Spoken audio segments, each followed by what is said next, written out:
What's up guys, Skprime here, and welcome to the PPFC Week 4 recap. Just a reminder that next week's recap and onwards, the format will be changing since I will be on a cross-country road trip.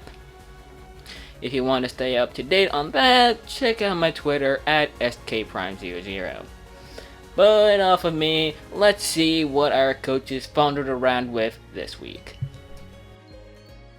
Our first match of the week is against the Minneapolis Metagross and the Shantytown Shadows, back from his bye week.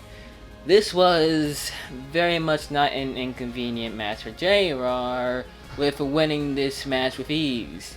Throughout the battle, he used Flip Turn and Volt Switch to pivot around Flamezard, and then having Cryogonal finish up with a Freeze Dry. But Flamezard did try his best, but at the end, he got 6-0'd. Next are the Rockland Rockruffs and the Augusta Agarons. E-Dog started with a Trick Room, then swapping into Stack Attacka, spamming EQ and Gyro Ball. After Stack Attacka took out half of JT's team, E-Dog got Grassy Surge and swapped into Hitmonlee, leaving an Iron Head from Agaron due to a defense buff from Grassy Seed. Then E-Dog was able to finish off JT's team with one casualty. Now we have the Chimper Chimparbs versus the Texas Torcats. This match started slow, with 43 not wanting to lose Chimp and knowing that he is a good player, but by turn 18, 43 lost the first Pokemon of Chargebug after putting up sticky webs too many times. After some back and forth, 43 was left with two choice mons of Xurkitree and Barraskewda.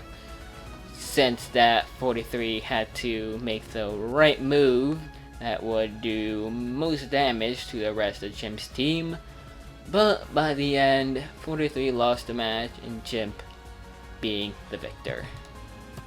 Yo, the new Mopo 6-0 is drop, that's kinda buggies. So yeah, the Falling Phalanx got another 6-0, this time against the Massachusetts Mamoswines, coming back from their bye week.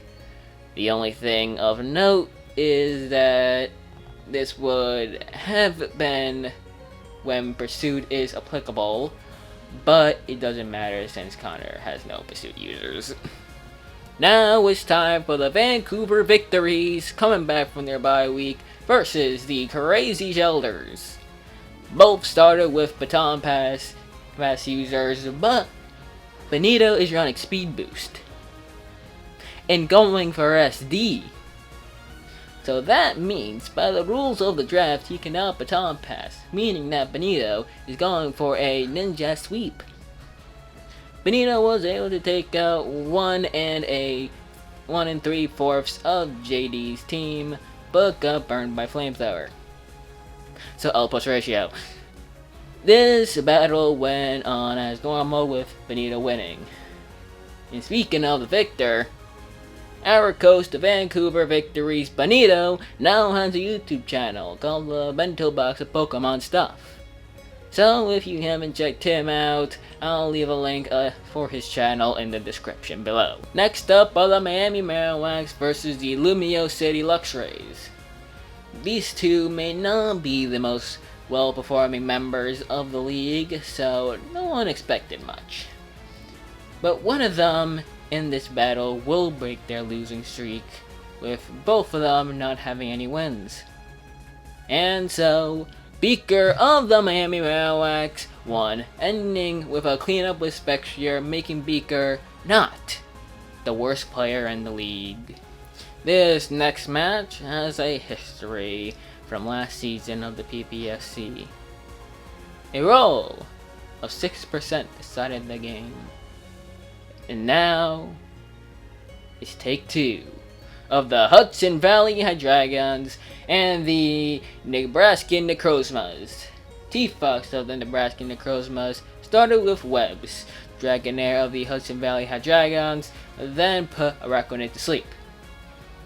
Things go normal with an agility baton pass by T-Fox, but then his Tyranitar gets frozen by an ice beam. 10% by the way. So now T-Fox has to get lucky with a 20% chance of thawing out. Things went normal after that. Later, T-Fox tried again with the agility baton pass strat, and this time going all for the ×4 into Necrozma. It was able to kill Venusaur, but Leech Seed was still attached from Baton Pass, but matter not, cause Aqua Jet probably would have killed without the Leech Seed damage. But by the end, it was a 1v1 of Blastoise and Mega T-Tar. And then T-Tar went for Crunch. The Blastoise lived on 12%, giving the battle to Dragonair. Our next match is a heartfelt match between friends. The Birmingham BEMs versus the Sacramento City Chandelures. But to be honest, there is really not much to this battle. Once Urshifu came in, it swept the rest of Snom's team, but before that, Snom gave a good fight, taking out 3 of those Amons in a powerful way. Next are the Transylvania Sylveons versus the Washington Wishy-Washis. There is not much to say about this match, but you are inherently evil if you use Mega Sableye.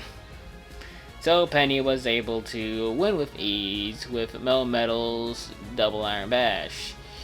Penny burned Ambry's best physical attacker and Mega Heracross, and then took the win.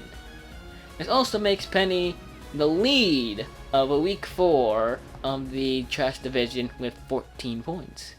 Now it's time for some of the best players to go all out.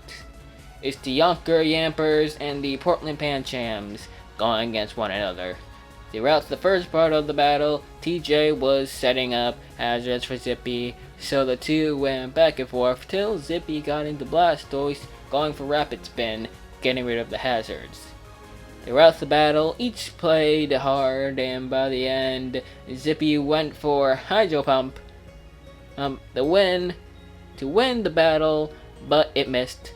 So TJ was able to go for a Cell Rock and win. Next are the Yonker Grambles and the Tokyo Tyranitars. This was not an exciting match, especially to the point that no one paid attention to the match when it was live. Yes, we were playing Unite, but it doesn't matter. All in all, the fate of David was imminent for his defeat. Yes, David is a good player, but PT is just way better. Now, it's the last match of the week, with the Detroit Diggers Bees and the Ontario Oshawotts. With Baguette, last match was close. Sean was wary. Sean didn't go all out, I suspect, but he tried.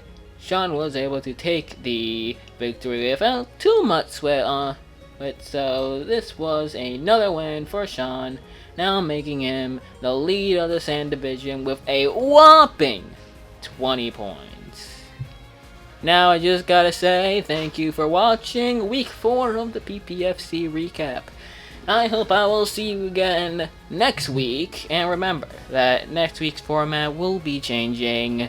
I won't say what, because it's a surprise. But I'll see you then next time. Make sure to like and subscribe, and I will see you guys next time.